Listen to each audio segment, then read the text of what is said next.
Assalamualaikum warahmatullahi wabarakatuh.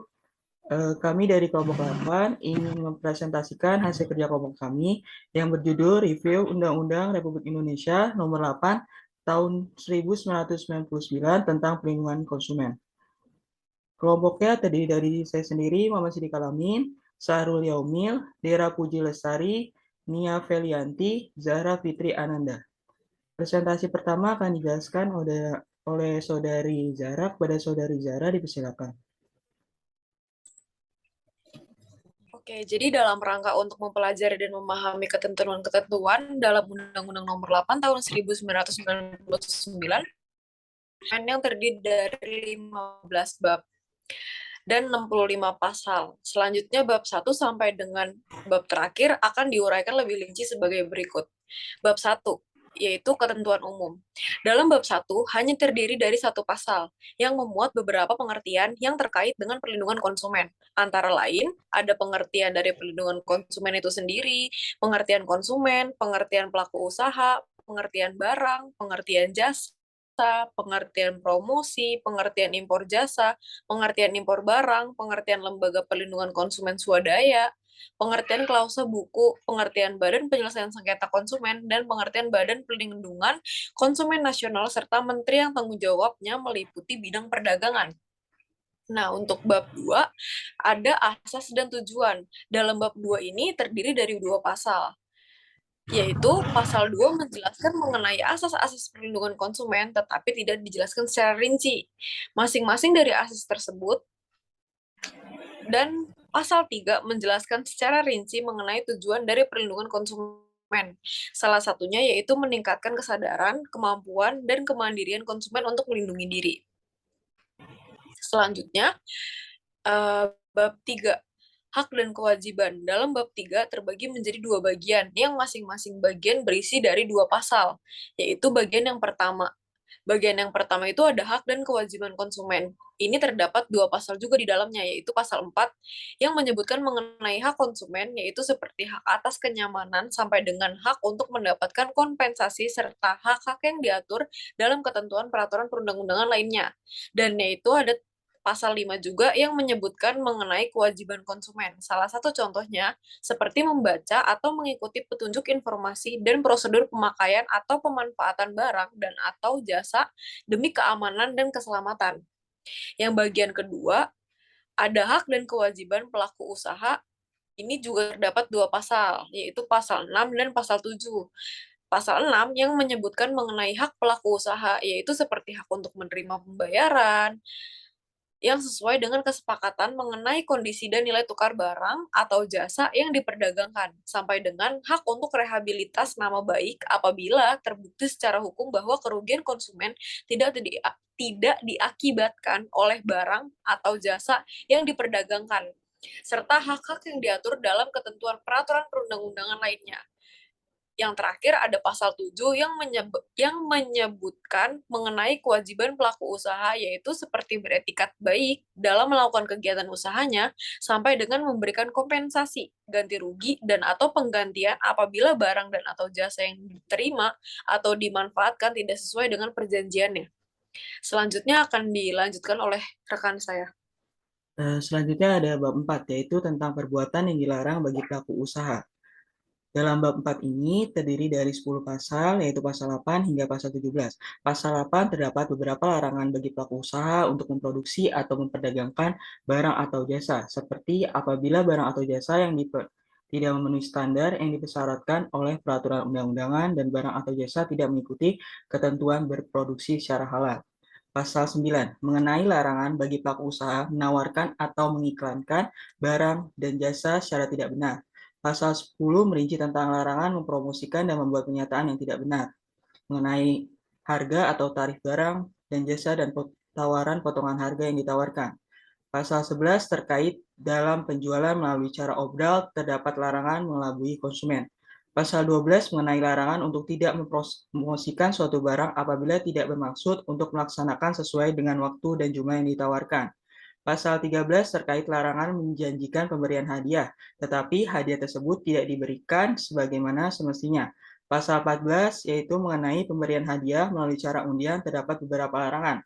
seperti pengumuman hasilnya tidak melalui media massa dan mengganti hadiah yang tidak setara dengan nilai hadiah yang dijanjikan.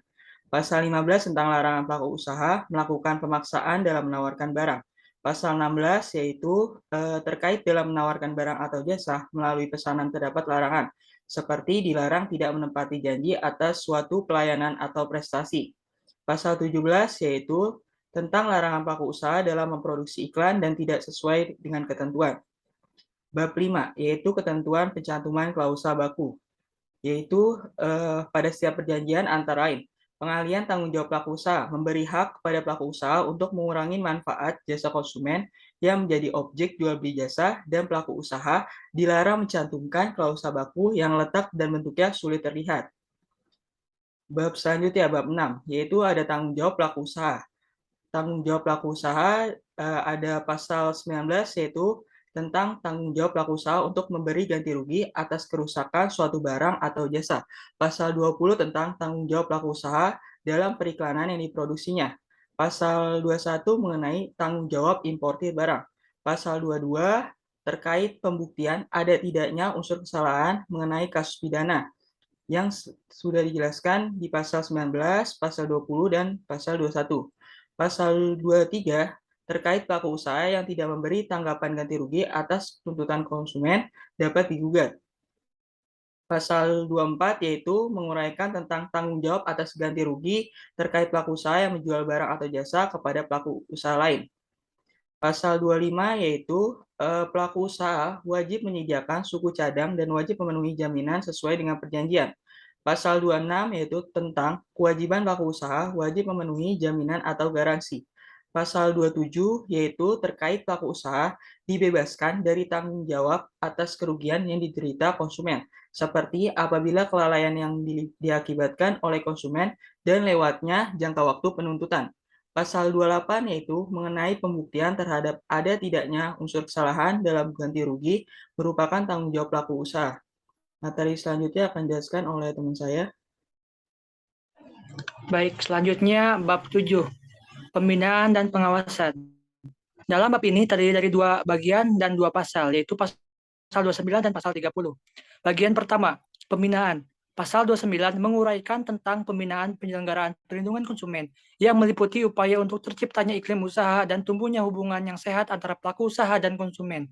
Berkembangnya lembaga perlindungan konsumen swadaya masyarakat, meningkatkan kualitas sumber daya manusia, serta meningkatkan kegiatan penelitian dan pengembangan di bidang perlindungan konsumen. Bagian kedua, pengawasan.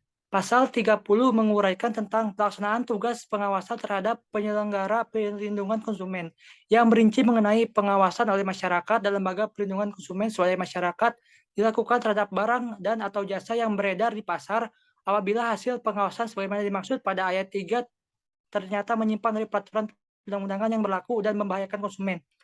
Menteri dan atau menteri teknis mengambil tindakan sesuai dengan peraturan perundang-undangan yang berlaku. Hasil pengawasan yang diselenggarakan masyarakat dan lembaga perlindungan konsumen swadaya masyarakat dapat disebarluaskan kepada masyarakat dan dapat disampaikan kepada menteri dan menteri teknis. Bab 8, Badan Perlindungan Konsumen.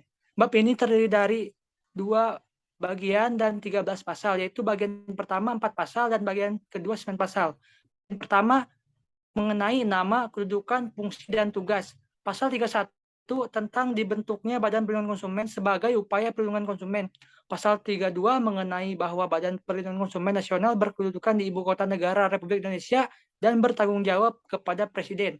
Pasal 33 mengenai Badan Perlindungan Konsumen Nasional mempunyai fungsi memberikan saran dan pertimbangan kepada pemerintah dalam upaya mengembangkan perlindungan konsumen di Indonesia. Pasal 34 mengenai tugas untuk menjalankan fungsi dari Badan Perlindungan Konsumen yang meliputi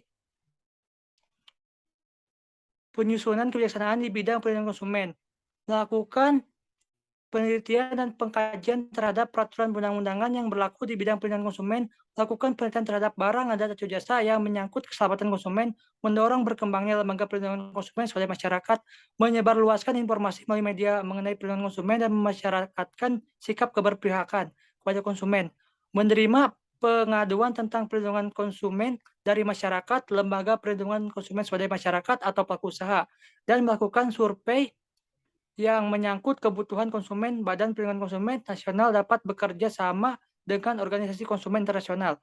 Bagian kedua mengenai susunan organisasi dan keanggotaan.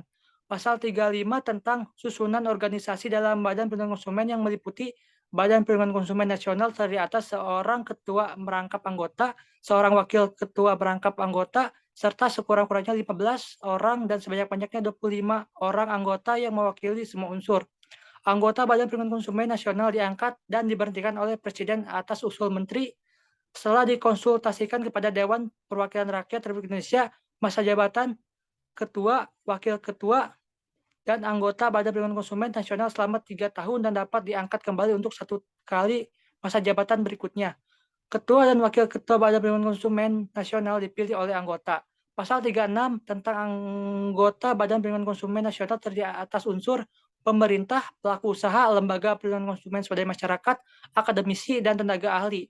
Pasal 37 mengenai persyaratan keanggotaan Badan Perlindungan Konsumen Nasional yaitu meliputi warga negara Republik Indonesia, berbadan sehat, berkelakuan baik, tidak pernah dihukum karena kejahatan, memiliki pengetahuan dan pengalaman di bidang perlindungan konsumen, dan berusia sekurang-kurangnya 30 tahun.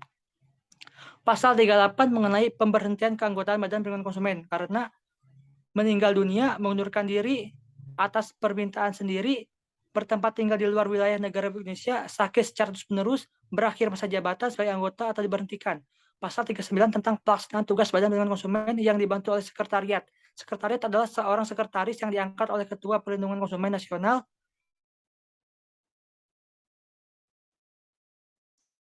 yang nasional.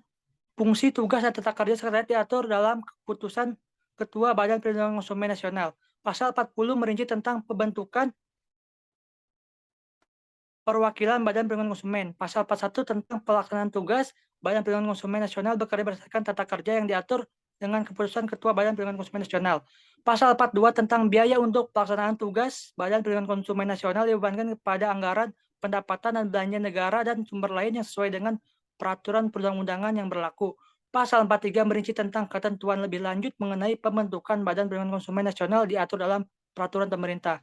Bab 9 mengenai Lembaga Perlindungan Konsumen Swadaya Masyarakat. Bab ini terdiri dari 1 pasal, yaitu pasal 44 yang menjelaskan terkait Lembaga Perlindungan Swadaya Masyarakat itu harus memenuhi syarat dan diakui oleh pemerintah.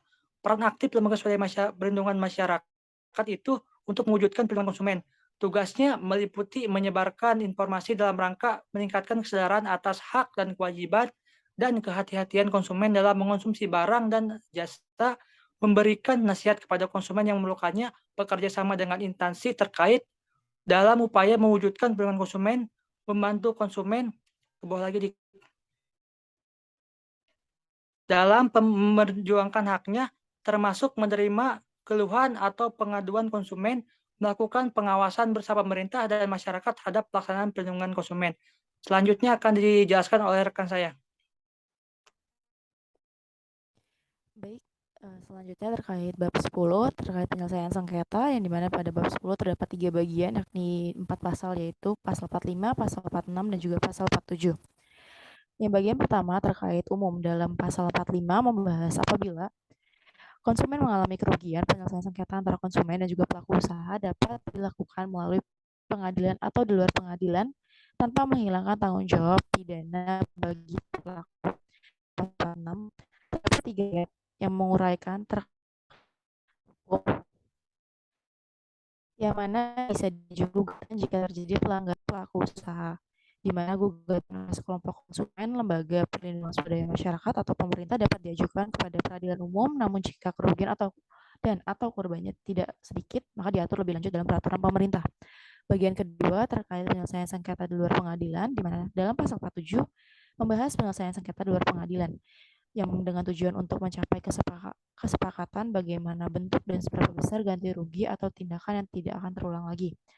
Bagian ketiga terkait penyelesaian sengketa melalui pengadilan, di mana terdapat dalam pasal 48, di mana dijelaskan bahwa penyelesaian sengketa melalui pengadilan harus mengacu pada ketentuan peradilan berlaku. Hal ini di mana Penyelesaian sengketa konsumen sebagaimana dimaksud pada ayat tersebut tidak menutup kemungkinan penyelesaian sengketa damai oleh para pihak yang bersengketa, di mana pada setiap tahap diusahakan untuk menggunakan penyelesaian sengketa damai oleh kedua pihak yang bersengketa. Pada bab selanjutnya, yakni bab 11 terkait badan penyelesaian sengketa konsumen, terdapat 10 pasal yakni pasal 49 sampai dengan pasal 58. Yang mana dalam pasal 49 terdiri dari 5 ayat yang membahas persyaratan, pengangkatan, dan juga pemberhentian dalam menjadi anggota Badan Penyelesaian Konsumen, yang kemudian ditetapkan oleh Menteri dengan jumlah anggotanya 3 orang paling sedikit. Pasal 50 disebutkan struktur dari BPSK sendiri itu terdapat dari ketua, wakil ketua yang masing-masing merangkap sebagai anggota. Pasal 51 menjelaskan bahwa BPSK juga dibantu oleh sekretariat yang mana struktur pengurusnya terdiri dari kepala dan juga anggota sekretariat yang diangkat dan diberhentikan oleh menteri. Pasal 52 terkait tugas dan juga wewenang BPSK yang mana terdiri dari 13 poin yang salah satunya ialah melaksanakan penanganan dan penyelesaian sengketa konsumen dengan cara melalui mediasi, arbitrase, atau konsiliasi dan memberikan konsultasi perlindungan konsumen. Pada pasal 53 menegaskan terkait pelaksanaan tugas dan juga wewenang dari BPSK sendiri untuk daerah tingkat 2 yang telah diatur dalam surat keputusan menteri. Pada pasal 54 mengatur terkait badan penanganan dan penyelesaian konsumen, yang dimana hal ini terdiri dari 3 orang paling sedikit yang dijelaskan dalam 49 yang dibantu oleh panitera. Putusan tersebut dijatuhkan bersifat final dan juga mengikat. Selanjutnya pada pasal 55 ditegaskan bahwa BPSK wajib untuk mengeluarkan putusan paling lambat 21 hari kerja sejak gugatan tersebut diterima. Yang mana dalam pasal 46 kembali ditegaskan bahwa 6 ayat yang sebelumnya menguraikan bahwa pelaku usaha wajib melaksanakan putusan majelis paling lambat 7 hari kerja setelah putusan tersebut diterima. Yang mana para pihak dapat mengajukan keberatan pada pengadilan negeri paling lambat 14 hari kerja. Pada ayat selanjutnya ditegaskan bahwa jika pelaku tidak mengajukan keberatan maka dianggap menerima putusan tersebut. Yang selanjutnya pada bagian ini lebih dijelaskan bahwa terdapat batasan waktu setelah putusan dijatuhkan dan seberapa lama pihak yang bersengketa untuk mengajukan banding atau putusan jika pihak yang bersengketa tidak menerima putusan tersebut yang dijatuhkan oleh Majelis Penyelesaian Sengketa. Yang mana dalam pasal 58 juga diuraikan bahwa pengadilan negeri wajib untuk mengeluarkan keputusan keberatan yang mana paling lambat 21 hari kerja setelah diterimanya keberatan, dan putusan tersebut maka akan dibawa oleh para pihak untuk diajukan kepada Mahkamah Agung dengan tempo paling lambat 14 hari. Kemudian dari Mahkamah Agung itu sendiri akan dikeluarkan putusan paling lambat 30 hari kerja sejak diterimanya permohonan kasasi. Selanjutnya yakni terdapat bab 12 terkait penyidikan. Pada bab ini terdapat 1 pasal dan 3 ayat yang mana lebih menjelaskan. Di dalam pasal 59 terdapat 3 ayat yang menjelaskan bahwa pejabat pegawai negeri sipil di bidang perlindungan konsumen mendapat wewenang khusus sebagai penyidik dengan wewenang yang dirincikan dalam ayat 2 huruf A sampai F, di mana wewenangnya yakni dalam huruf A terkait penyidik pejabat pegawai negeri sipil dapat melakukan pemeriksaan atas kebenaran laporan atau keterangan yang terkait adanya tindak pidana di bidang perlindungan konsumen. Yang juga dalam huruf B ditegaskan bahwa wewenang yang diduga melakukan bahwa wewenang untuk penyidik dapat memeriksa adanya laporan yang diduga terjadinya tindak pidana kejahatan di dalam perlindungan konsumen. Bahwa dalam bab ini juga ditegaskan bahwa pihak yang berwenang untuk melakukan penyidikan terhadap laporan adanya dugaan tindak pidana dalam bidang perlindungan konsumen yang mana hasil dari penyidikan tersebut akan diserahkan kepada penuntut umum. Selanjutnya, bab 13 terkait sanksi yang terdiri dari 2 bagian dan juga 4 pasal.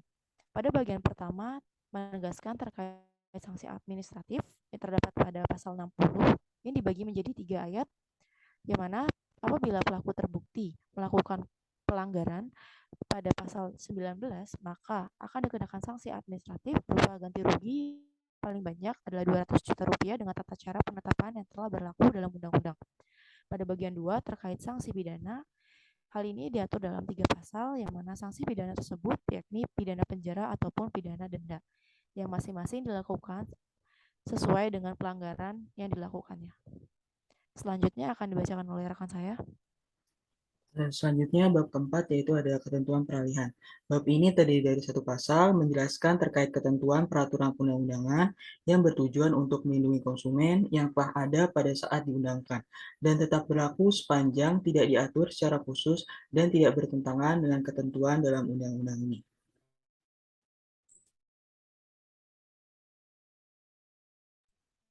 Bab ke-15 yaitu ada penutup. Bab ini terdiri dari satu pasal, yaitu menjelaskan terkait undang-undang ini mulai berlaku setelah 1 tahun sejak diundangkan, agar setiap orang mengetahuinya, memerintahkan pengundang-undangan ini dengan penempatannya dalam lembaga negara Republik Indonesia. Materi selanjutnya akan dijelaskan oleh teman saya. Baik, selanjutnya ada analisa kelembagaan dalam Undang-Undang Perlindungan Konsumen, Undang-Undang Nomor 8 Tahun 1999. Undang-Undang Perlindungan Konsumen ini mensyaratkan pembentukan setidaknya itu 2 lembaga dan memberikan satu bentuk pengakuan lembaga untuk membantu perlindungan konsumen di Indonesia. 2 badan yang dibentuk itu adalah Badan Perlindungan Konsumen Nasional atau BPKN dan Badan Penyelesaian Sengketa Konsumen atau BPSK. Di sisi lain, salah satu bentuk lembaga yang diakui pemerintah itu melalui Undang-Undang Perlindungan Konsumen adalah Lembaga Perlindungan Konsumen dan Pemerintah atau LPKSM. Lanjut ke matriks saja, Sidik.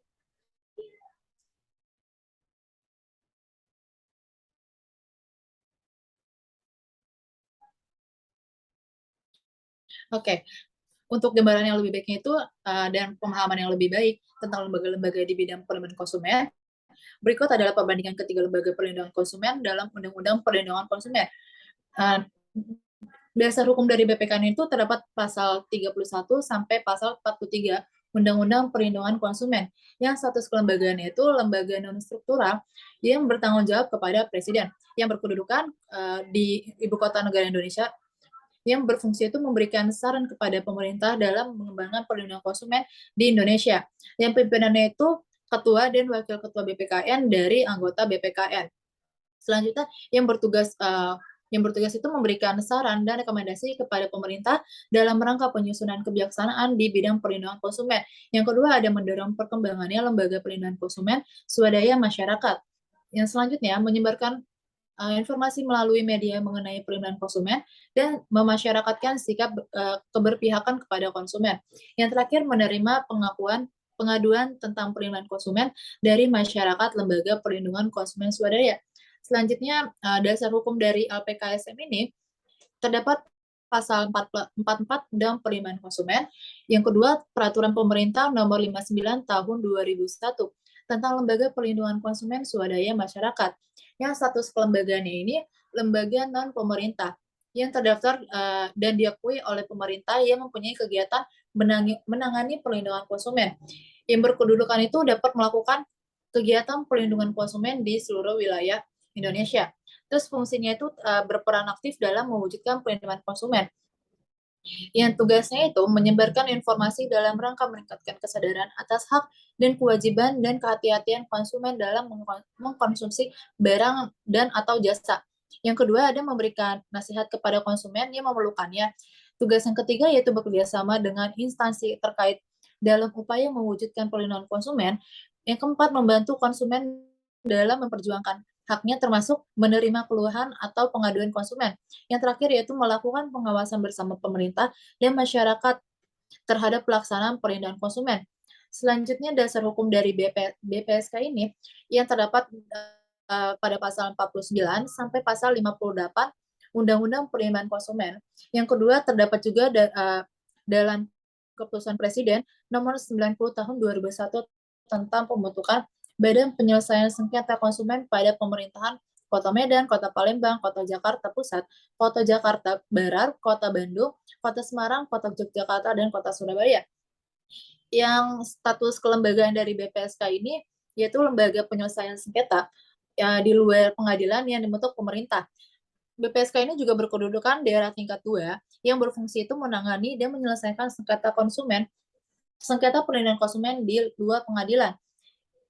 BPSK ini juga bertugas melaksanakan penanganan dan penyelesaian sengketa konsumen dengan cara melalui mediasi atau arbitrase atau konsiliasi. Yang kedua itu bertugas memanggil dan menghadirkan saksi-saksi saksi ahli atau orang yang dianggap mengakui pelanggaran terhadap undang-undang ini. Yang ketiga itu meminta bantuan penyidik untuk menghadirkan pelaku usaha, saksi-saksi, saksi ahli, atau setiap orang sebagaimana dimaksud pada huruf G dan huruf H yang tidak bersedia memenuhi pemanggilan. Badan Penyelesaian Sengketa Konsumen. Yang terakhir itu bertugas mendapatkan, meneliti, dan menilai surat, dokumen, atau alat bukti lain guna penyidikan atau pemeriksaan. Dan selanjutnya akan dilanjutkan oleh moderator. Sekian presentasi dari kelompok kami, kurang lebihnya mohon maaf. Wabillahi taufiq wal hidayah. Wassalamualaikum warahmatullahi wabarakatuh.